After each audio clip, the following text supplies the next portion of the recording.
মুক্তিযুদ্ধের ইতিহাস ধারণ করছে সেই 1970 সাল থেকে।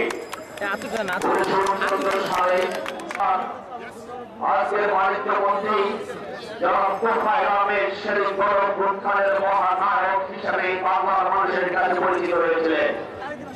সেই সময় ডাকসুর তিনি মঞ্চে অংশগ্রহণ করছেন। আজকের অনুষ্ঠানে গণপ্রজাতন্ত্রী বাংলাদেশ সরকারের অভ্যন্তরীণ মাননীয় মন্ত্রী তিনি প্রতিষ্ঠা করেছেন। এখানে একটি করার মতো এক ব্যক্তিত্ব, স্বাধীনতা যুদ্ধ থেকে শুরু করে রাজনীতিতে খুব কমই আছে।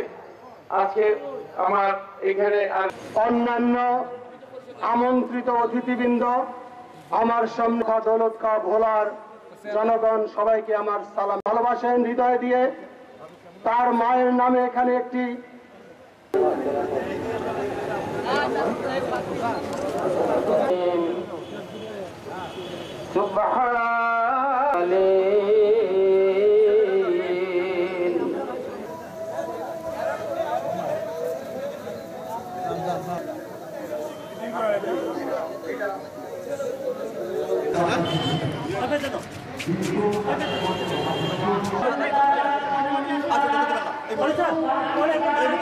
সকলে তাদেরকে সরকারের মাধ্যমে অভিনন্দন করি।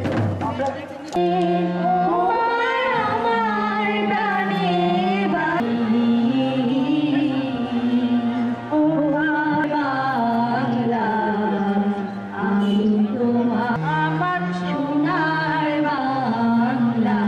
বাণিজ্য মন্ত্রী মহোদয় এখনই বেলুন উড়িয়ে হাততালি হবে জুড়ে জোরে হাততালি। আমাদের বার্ষিক ক্রীড়া প্রতিযোগিতা 2015